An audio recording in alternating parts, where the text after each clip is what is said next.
Welcome to Gunship.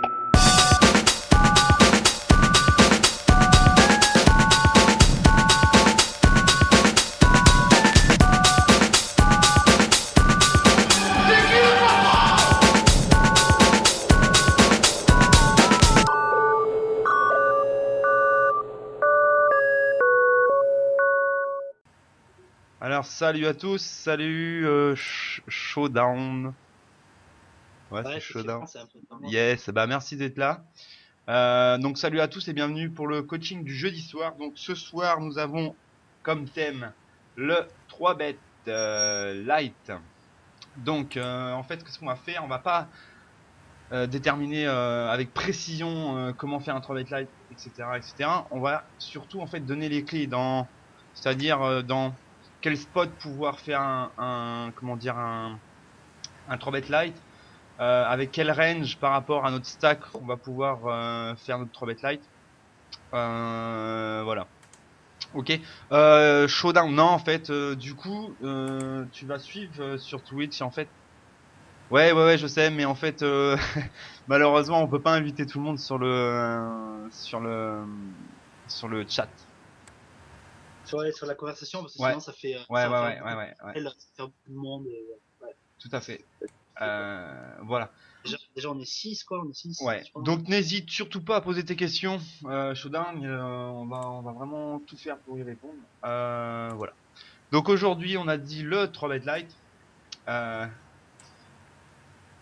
ouais, non, mais c'est pour ça, c'est bien déjà de participer avec nous parce que si par exemple, tu vois, on pense pas à certaines choses, n'hésite pas à donner ton avis, tes questions.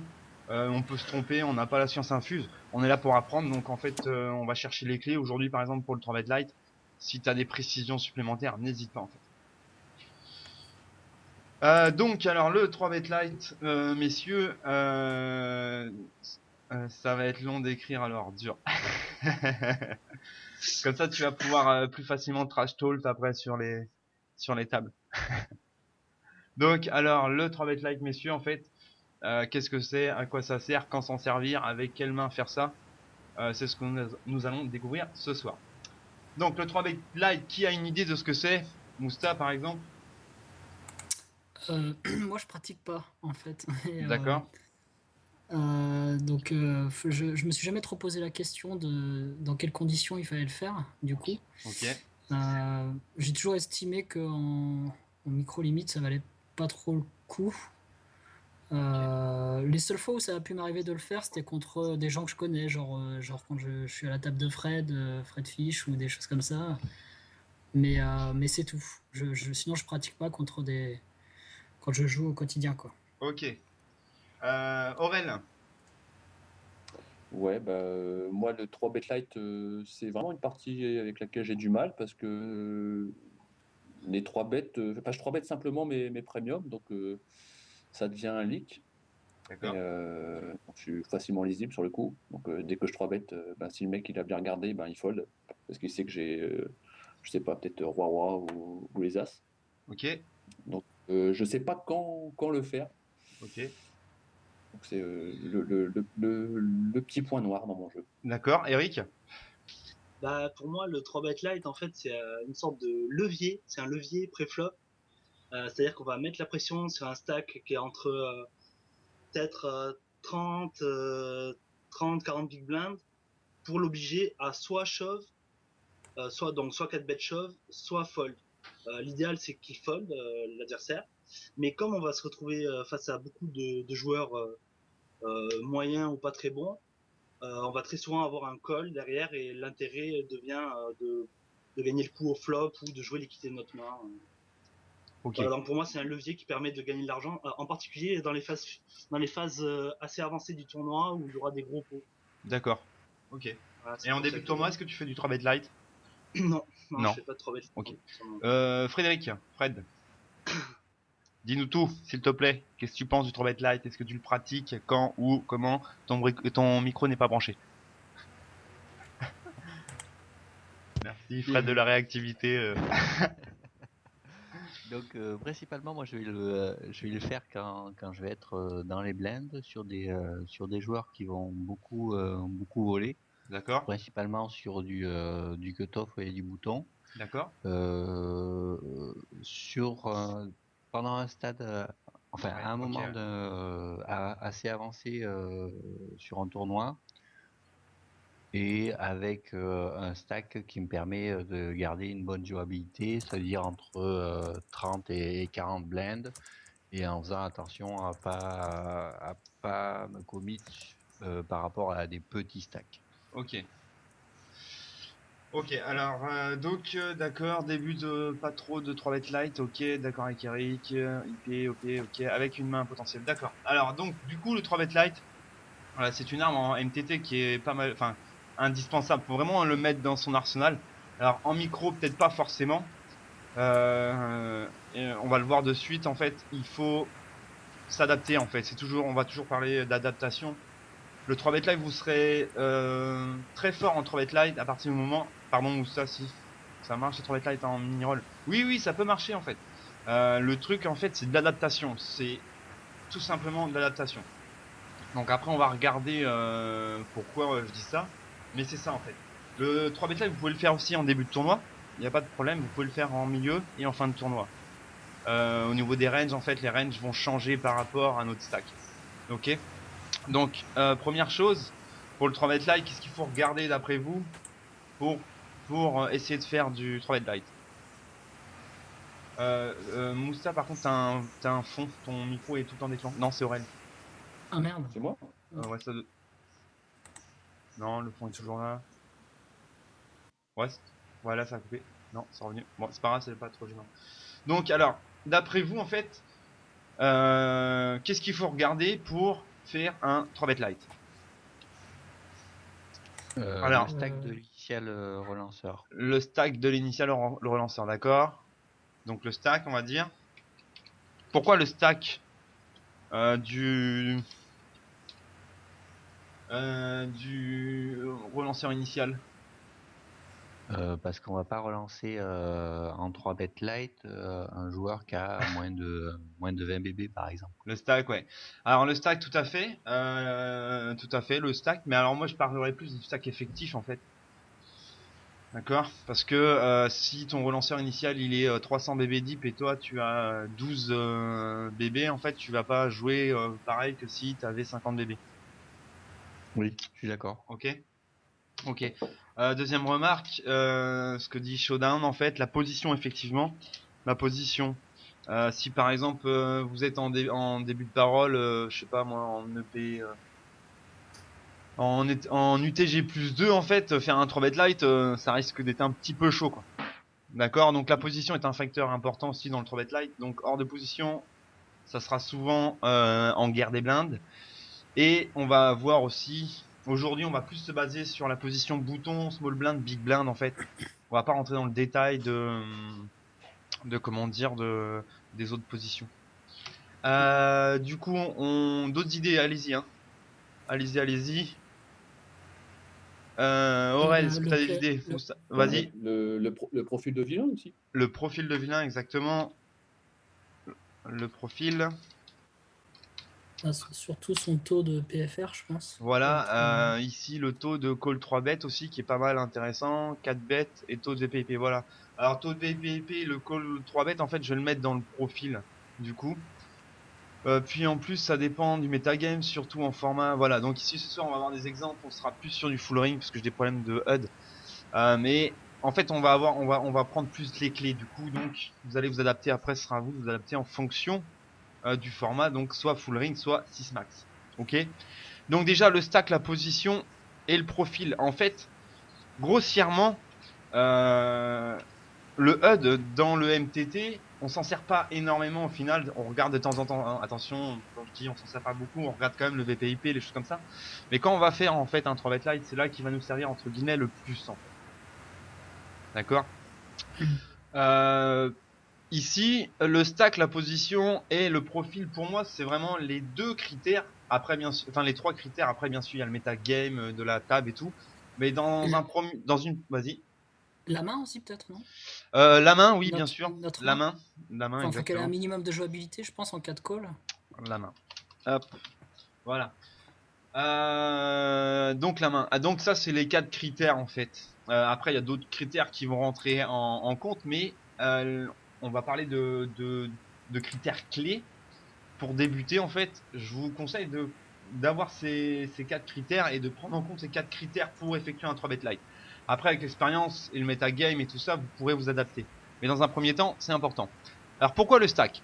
Alors tout simplement parce que le stack en fait, on est 300 BB deep et vous êtes, enfin, vous avez 300 BB deep, vous n'allez pas jouer en 3-bet light les mêmes mains que vous allez jouer si vous avez par exemple 20 BB deep. D'accord? Pourquoi? Parce que par exemple, si on relance, je sais pas, on va faire un 3-bet light au bouton versus cutoff avec 7 et 6. D'accord? Si vous êtes call avec 7 et 6, vous êtes 300 BB deep, c'est pas grave, tant mieux. On est d'accord? Enfin, c'est tant mieux, non, vaut mieux qu'il fold, mais c'est pas grave parce que vous avez une main qui est de la jouabilité et on a de la cote implicite en plus de ça. Ok? Par contre, si vous avez 20 blindes, ça va être plus compliqué. On va rechercher plus les top pairs, les nuts en fait. Ok? Parce que jusqu'à là, ça va. Donc la différence entre un stack à 20 blindes et un stack à 300 BB deep, on en reparlera tout à l'heure, mais ça va modifier nos ranges en gros. Ok? Puisque quand vous allez vous faire voler par exemple, avec 20 blindes, il sera plus sur, il va chercher les top pairs. Donc il faut avoir des bloqueurs par exemple. Donc on va favoriser les bloqueurs. Ok? Ok. C'est bon pour tout le monde pour le stack? Donc on va revenir là-dessus en détail tout à l'heure. Des questions pour l'instant? Non? Ok. La position. Donc la position c'est important. Donc ce soir nous allons traiter en position big blind. Hop, big blind, small blind et bouton. On va pas parler des autres positions puisque déjà quand vous allez commencer à appliquer le 3-bet light, vous allez sortir de votre zone de confort. Donc déjà, entraînez-vous à faire ces 3 positions. Alors pourquoi ces 3 positions? Puisque quand vous êtes en small blind et en big blind, vous avez affaire à quoi comme move régulier? Des styles. Des styles, Des exactement. vols, ouais. Donc, si vous 3-bettez que quand vous êtes nutsé, comme Aurel nous a dit tout à l'heure, qu'est-ce qui se passe? Ça fold.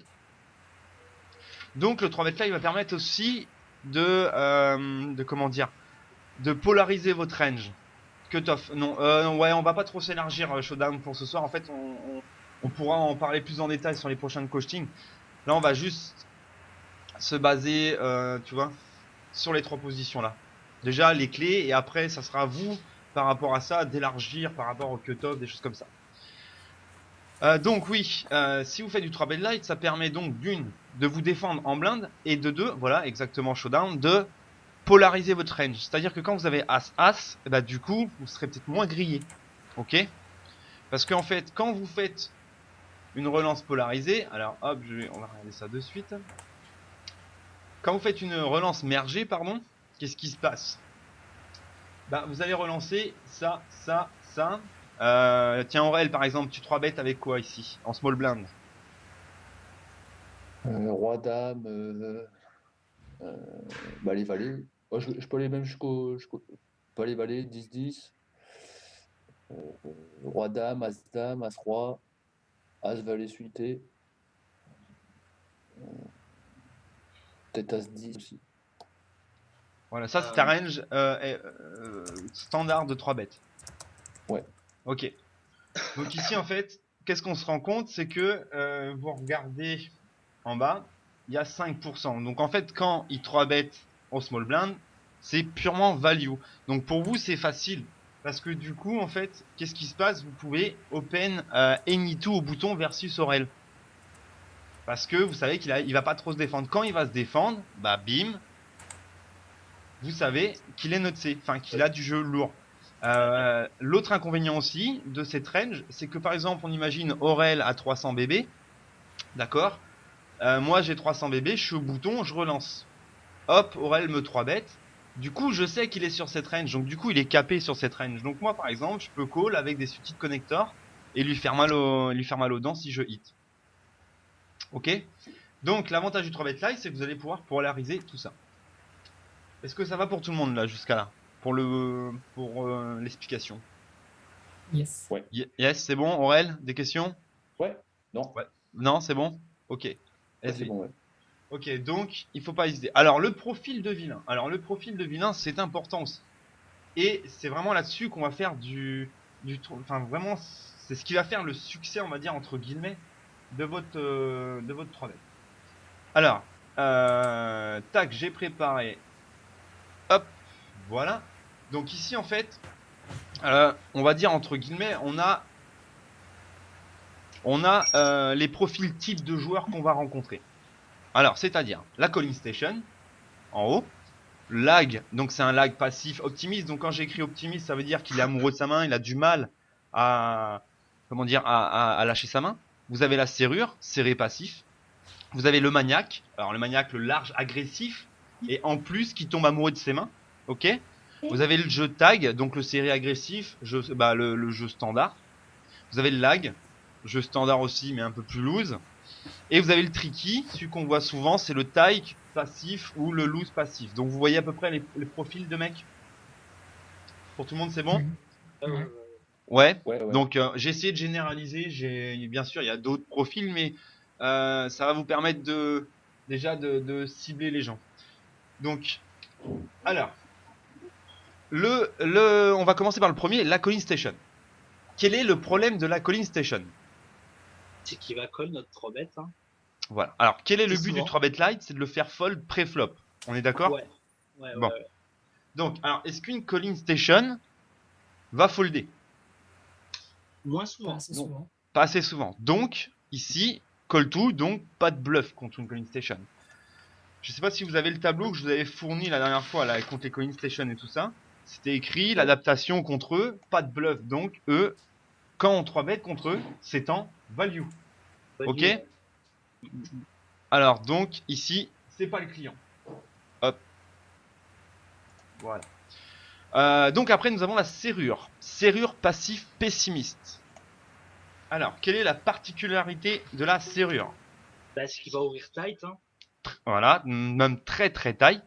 C'est tight. Ouais, très tight. Donc le problème c'est que, est-ce que vous avez de la FE contre lui?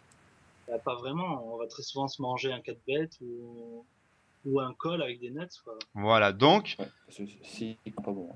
voilà, une range très serrée, effectivement, de temps en temps, vous pouvez les faire folder, attention, hein, il fold quand même un petit peu. Mais il a quand même une range trop serrée pour pouvoir faire du 3-bet live. Donc, ce n'est pas le client idéal. Alors après, nous avons le maniaque. Alors le maniaque, vous le connaissez tous, c'est celui qui ouvre tout, qui agresse tout, et qui est capable de vous call avec 2-2 all-in pré-flop. Donc, est-ce que d'après vous, c'est un profil idéal? C'est pas idéal. Mais... Voilà, pas donc idéal. pareil, le problème, on risque de se faire 4 bêtes, Ouais. et en plus, c'est la personne qui va call tout.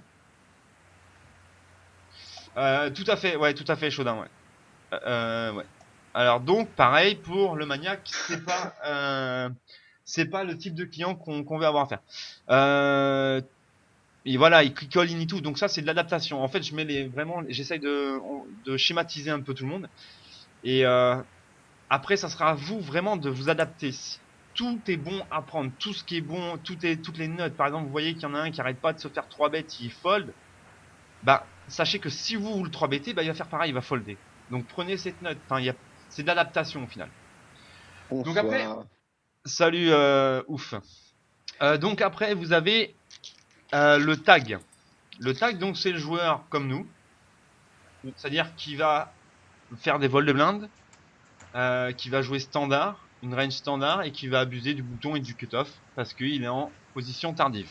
Donc d'après vous, est-ce que c'est un joueur idéal? Ouais, c'est pas mal. Ouais. Et c'est un réaliste, ça veut dire qu'il est capable de folder aussi, bien sûr. Ça veut dire que bah, le tag qui joue ABC, il va très souvent, il va élargir en fin de position. Et, Voilà. et Donc ça va être lui, c'est trop bête. en fait, au final, eh ben, c'est un client. D'accord? Donc, quand vous voyez un taille, un joueur sérieux, eh ben déjà, vous pouvez le mettre dans vos clients. Maintenant, c'est toujours pareil, adaptez-vous. Si vous voyez un tag qui est pas foutu capable de folder un 3-bet, ça sert à rien de 3-bet. D'accord? À moins que vous êtes en value. C'est toujours la même chose, c'est adaptation. Maintenant, ça c'est des profils types. Maintenant, si vous voyez que le mec, il colle tout le temps, bah c'est pas la peine de le 3 bet light. Ok? Donc après vous avez le type le lag, donc qui est plus loose que le tag et qui est agressif, mais réaliste, pareil. Donc d'après vous, est-ce que ce mec, on peut le 3 bet light? Et oui.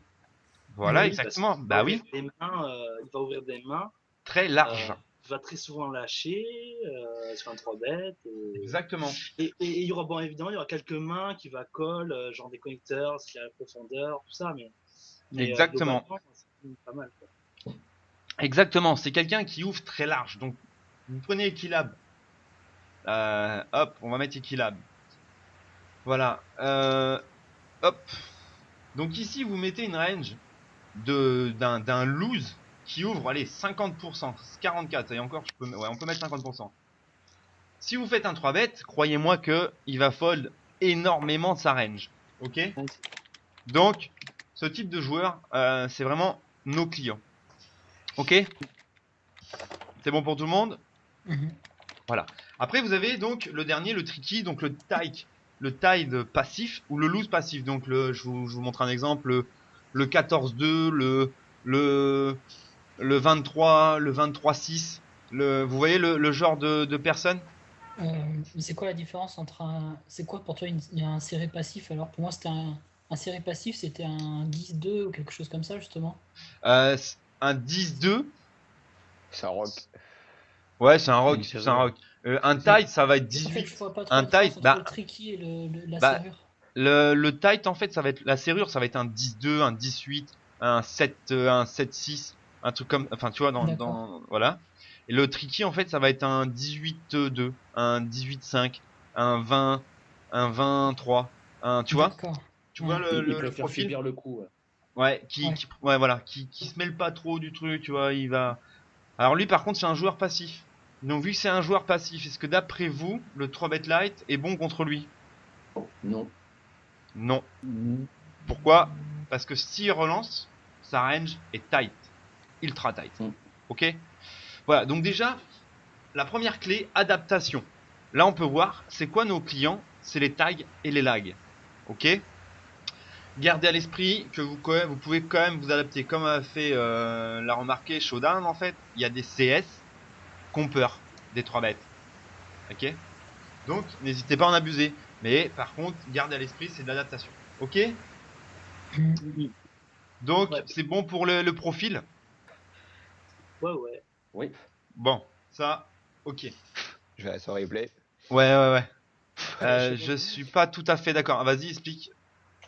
Vas-y, explique. Showdown, n'hésite pas à poser ta question. Je suis pas tout à fait d'accord sur. Alors, donc, du coup, attends, je vais profiter pour mettre ça sur les nits. On peut les 3 mètres light. Oui. On peut. Oui, tout à fait, on peut. Voilà. C'est ça. On peut les 3 mètres light. Sauf que le problème, et ça folle. Je suis d'accord avec ce que tu dis. Aujourd'hui, en fait, ce qu'on va faire, c'est qu'on va déjà bah, il y en a, en fait, ils en font jamais. Par exemple, Aurel ne fait jamais de. Enfin, s'il en fait, ou très rarement, comme il nous disait tout à l'heure, il est plus dans une 3 bêtes pour value. Donc, tu vois, en fait, oui, je comprends.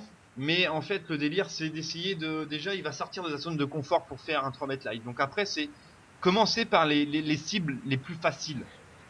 Nous, par exemple, nos cibles les plus faciles aujourd'hui, ça sera les tags et les lags. Après, avec l'habitude, vous verrez que la serrure, eh ben, vous pouvez la faire folder aussi, bien sûr. Tout dépend d'où il relance, tout dépend de ce qu'il va faire ou des choses comme ça. La calling station, pardon, c'est pareil. Vous pouvez la faire folder. Donc pas tout à fait un mec quand ça colle. Euh, Alors, justement, le mettre hors confort. Oui, justement, bah, en fait, il faut sortir de sa zone. Oui, mais enfin pour apprendre, ce que je veux dire en fait, nous pour apprendre en fait, c'est-à-dire que si Aurel demain il va faire du 3 bet light, s'il n'a pas l'habitude de faire du 3 bet light, la première fois où tu vas relancer en 3 bet 6 et 7, tu te grattes la tête parce que tu sors de ta zone de confort, tu vois ce que je veux dire. C'est ça le truc. Donc chaque chose, tu vois, chaque petite chose, il va devoir s'adapter. Voilà, adaptation. Ok. Alors donc après, nous avons dit le profil, nous avons dit donc après la main. Alors la main, avec quelle main on peut 3 bet light? D'après vous, Bah, tous les connecteurs suités, non? tous les connecteurs suités. Alors attendez, je ressors. Moi, je suis pas fan. Hein. Enfin, pas Ça- tous, mais on va dire 6 et 7 pour le bottom de range, quoi. Alors, t'as dit? Ouais, ouais, on va dire 5 et 6 suités, vraiment le bottom de la range, je pense. Ouais. 3 bêtes light. Ok. Alors, en fait, c'est pareil. On va pas parler aujourd'hui de range précise, d'accord?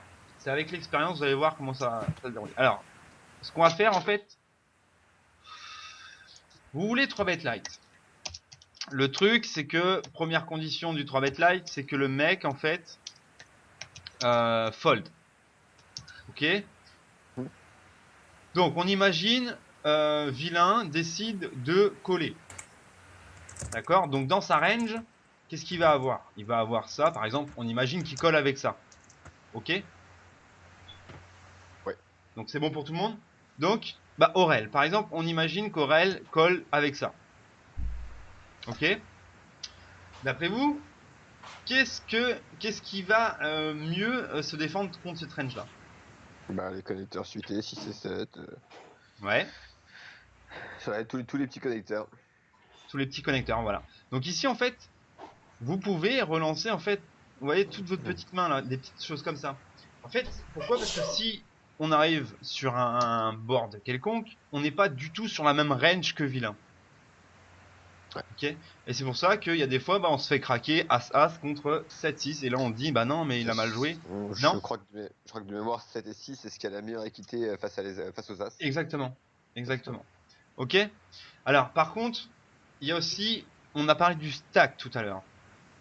Alors, le stack, pourquoi? Tout simplement parce que quand vous êtes en début de tournoi, vous êtes 300 BB deep.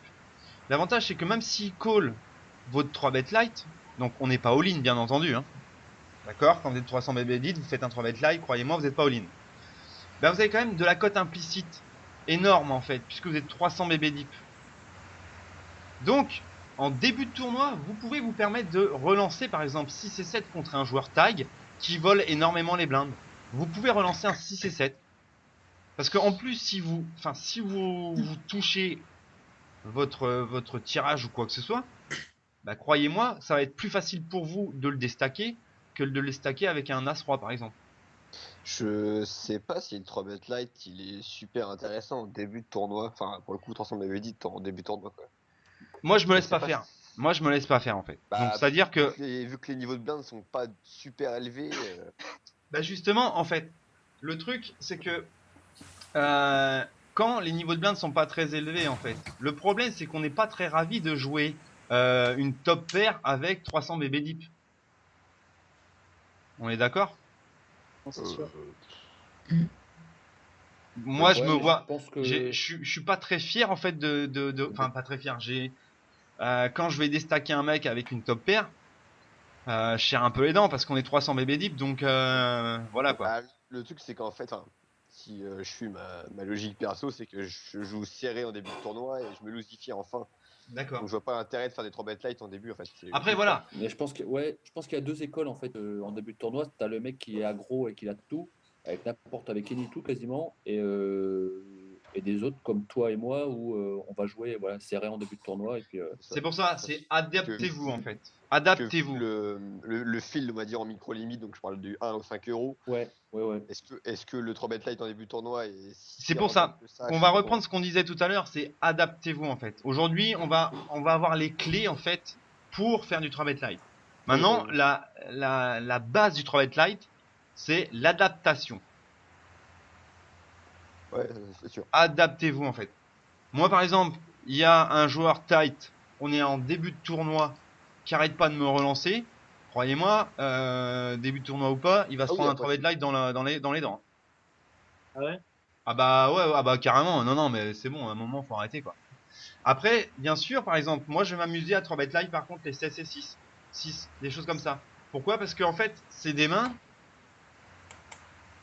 Oui, ça marche aussi en micro limite, tout à fait, Frédéric. N'hésite pas à le mettre sur le canal, Twitch, Fred. Donc, et l'avantage, c'est quand tu le 3 bet, le mec, donc déjà, c'est souvent que ça fold. Par exemple, si tu fais un 3 bet, toi, le mec qui t'open MP, toi tu le 3 bet, tu es en bouton. Le problème, s'il colle, qu'est-ce qui va se passer? Regardez, la dernière fois, on avait eu une main avec Roi J. Qu'est-ce qui se passe quand vous collez hors de position? Eh ben, vous êtes dans la merde, en fait. Vous êtes dans la merde parce que vous montrez le mec qui monte de la force. Donc, moi, je te 3 bet avec mon 7 et 6. Je vais pouvoir c-bet sur tous les As-X. Je vais pouvoir c-bet sur tous les Rois X, sur tous les bons flops, sur tous les flops à tirage. Ça va toucher ma range et non la tienne parce que tu seras capé. Vous voyez? Donc après, en fait, ça va être un jeu post-flop qui va plus se développer. Je préfère... Oui, non, mais... ouf, pareil, écris-le sur le canal Twitch. Ouais, c'est juste pour répondre après Euh, dans MP, c'est mais pareil. pas de souci. Oui, il y a toujours possibilité de call pour trap et tout ça. Mais aujourd'hui, on traite du 3-bet light. Le 3-bet Oui, light, vous le justement, faites ou vous le faites pas, vous voyez? D'accord? C'est pour ça que je me sens en perso, en fait. Voilà, moi ça m'arrive de le 3-bet. Déjà d'une part, même en début de tournoi. Déjà pourquoi? Parce que c'est pas un move qu'on a l'habitude de faire. Et aussi, en cas de call, ça permet aussi d'apprendre à jouer post-flop en fait. Donc vous sortez un petit peu de votre zone de confort. Et hop, vous essayez de jouer post-flop. Mais il y a du jeu à faire en fait. Vous laissez pas faire, même si on est en début de tournoi, vous laissez pas faire en fait. Après, c'est sûr, ouais, pour le coup d'apprendre à jouer post-flop, quand t'as 300 BB deep, c'est là où tu peux te permettre de faire un peu d'erreur. Bah, l'avantage Pas tout tournoi, quoi. d'un 7 et 6 suited, moi ça me fait... Bah moi franchement le jouer post-flop ça me dérange pas du tout puisqu'on a de la Non, profondeur. parce que ouais, et puis ça floppe bien. Enfin, ça floppe bien. Oui. Ça a une bonne jouabilité, on va dire. Donc, Exactement. Pourquoi Mais 6 et 7 donc sous- Alors 6 et 7 par exemple, je prends un 6 et 7, pourquoi plus en début de tournoi qu'en fin de tournoi? Tout simplement il y a une raison. Qu'est-ce qu'on a parlé la dernière fois? Pas au coaching de SR, mais l'autre avant, de là. Côte implicite. Voilà, Implicite. merci. La cote implicite, il faut du stack pour pouvoir. Donc ici en fait, quand on est 300 BB deep, donc en début de tournoi, vous avez énormément de profondeur. Donc, très bien pour jouer cette main à potentiel. Ah oui, c'est sûr. Hein? Enfin, ok pour tout le monde? Par contre, Ouais, maintenant, mais- vous arrivez à 20 blindes. je suis quand même sceptique. Enfin, Non, mais après, ouf, te prends pas la tête. En fait, c'est les clés. Je te donne juste les clés. On met pas des ranges prédéfinis tout ça. Ah non, mais c'est pas une question de range, hein, c'est juste que enfin, dans le BABA du MTT, pour moi, c'est que ça joue ni en début, entre guillemets, et tu plosifies en milieu fin, quoi. Alors, en début de technique, bah, il y a des nouvelles techniques, enfin, il y a des nouvelles stratégies qui existent, en fait. Enfin, des nouvelles stratégies, c'est pas des stratégies, c'est pas des nouvelles. Ouais, bah après, C'est la stratégie du small ball, en fait. La stratégie du small ball, en fait, c'est une stratégie qui se joue exclusivement en début de tournoi. Pourquoi? Parce qu'il faut de la profondeur pour jouer cette stratégie-là. Alors, c'est quoi? Ça consiste en quoi? Ça consiste de jouer plus loose pour aller voir plus de flops. Donc, par exemple, ces joueurs-là, on commence à en rencontrer un peu plus. Ces joueurs-là, en fait, eh ben, un 3-bet light dans les dents, crois-moi, ils vont pas de call. Ouais. Voilà. Donc en fait, ça reste de l'adaptation. Si tu vois que le mec, il est pas foutu capable de fold un 3-bet, ne le 3-bet pas light. Ça, c'est clair. Logique, hein. C'est une question d'adaptation, ça. Voilà. Voilà. Mais je vous invite à essayer de repérer les profils et aussi de faire du 3-bet light. Donc du coup, on peut se dire aussi le 3-bet light, ouais, mais dans ces cas-là, vu que c'est pas pour aller voir un flop, mais pour faire fold de vilain, on pourrait 3-bet par exemple 9 et 3. D'accord? Si tu joues sur la FE, oui. Alors voilà, alors pourquoi? Moi je vais vous déconseiller de ne pas le faire, pourquoi? Bah, parce que c'est. On est en micro limite. C'est la jouabilité de la main qui est bonne avec 9 et 3. Voilà. Exactement. Je veux dire, le souci, déjà, même avec 7 et 6 suités, bon, ça veut dire que quelque part, comme on va toucher moins souvent, parce que quand on va se prendre un call, on sera derrière la range du vilain, très souvent. Il faut parfois, il va falloir, pour équilibrer, il va falloir parfois transformer sa main en bluff. Voilà. Donc, faut quand même. Le truc, c'est qu'en fait, avec 6 et 7, tu vas pas jouer une top pair, tu vas jouer vraiment la quinte, un brelan flopé. T'as pas beaucoup de mains. Une double paire. Ouais. C'est ça, ouais, voilà. Alors qu'avec une main comme As-Dame, As-Roi, tu vas pouvoir jouer des top pairs. Et plus les quintes et tirages. Ok. Alors voilà, c'est ça, c'est comme le disait Eric, en fait, c'est que en cas de hit, on va avoir plus d'équité avec, en cas de hit. En cas de call, on aura plus d'équité avec notre petite main. Par exemple, il faut quand même avoir des mains avec un minimum d'équité. Parce que on est quand même call, il y a des fois. Et donc, quand on est call, faut quand même pouvoir toucher et pouvoir déstacker. Donc, à titre d'exemple, la meilleure main enfin, la meilleure main qui a la meilleure équité contre As-As, c'est 6. Alors, je sais plus, c'est 6 et 5 ou 7 et 6. 6 c'est 7. Oh, 7 et 6.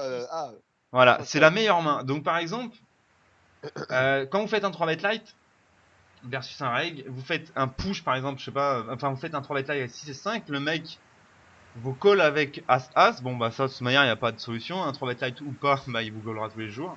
Mais c'est la meilleure main qui aura, bon, il n'y a pas beaucoup, hein. JT, non, JT est un peu plus, est un peu moins en équité. Ouais, Ouais, parce que carrément. ça Ouais. bloque les quintes, les as ils bloquent Ouais, les c'est quintes. ça. Ouais. Voilà. Euh... T'as pas entendu laquelle JT... 6 et 5, pardon. 6 et 5, je crois que c'est... Ou 7 et 6, c'est un des deux, ouais. 7 et 6, je crois. Parce qu'il n'y a pas le 5, parce que le 5 il bloque les quintes à l'as en fait. Ouais, ouais. Voilà, donc, ok pour ça. Ok, alors donc, maintenant, vous êtes à 20 blindes. Donc là, on va parler de 3 bet like, mais push en fait. Donc le fameux re-steal.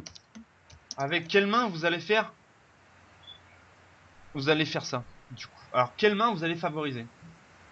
Pour un re-steal, tu Ouais. dis Re-steal En- push.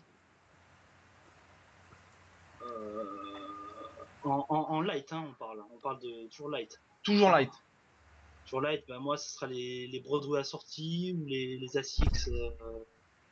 Les ASICs parce que c'est l'équité voilà, l'équité des as, tu sais que t'as au Ouais, moins alors, 30%. quelle est la différence entre un stack de 20 blindes et un stack de 300 blindes Aurel? Ça c'est dur comme question. Bah, tu veux pas jouer post-flop? Voilà, Ouais, comme c'est que ouais, c'est du 3 voilà. bet. Donc, voilà. Ça veut dire que quand on a 300, qu'est-ce qu'on a dit tout à l'heure? On a de la cote implicite. Donc, on va pouvoir jouer plus facilement nos 7 et 6. Ok? Il y Par aura du contre, jeu contre. voilà. Par contre, quand on a 20 blindes, on va favoriser ce qu'on appelle les bloqueurs pour faire du 3 bet light. Alors, pourquoi favoriser le bloqueur? Tout simplement, vous prenez une range, le mec qui va... on va... Voilà, juste ça. D'accord? Donc ici, vous regardez, ça fait 70 combos. Ok? Donc, Ouais. on valide. Ok, 70 combos. Juste en dessous, on va mettre un As. Un As X, hop. Et maintenant, on va remettre la fenêtre de tout à l'heure. Hop. Et donc, du coup, ça a changé. Oui, ça a changé. Non, pas pour vous. Voilà. Ça change. Voilà. Donc, on passe de 70 combos à 50 combos. Donc, ça veut dire quoi? Ça veut dire que quand vous avez un As, par exemple, il y a moins de chances que votre adversaire a un As. Alors, c'était ouf. Je crois qu'il y avait des problèmes avec ça, les bloqueurs, non? Oui, oui, c'était. Voilà.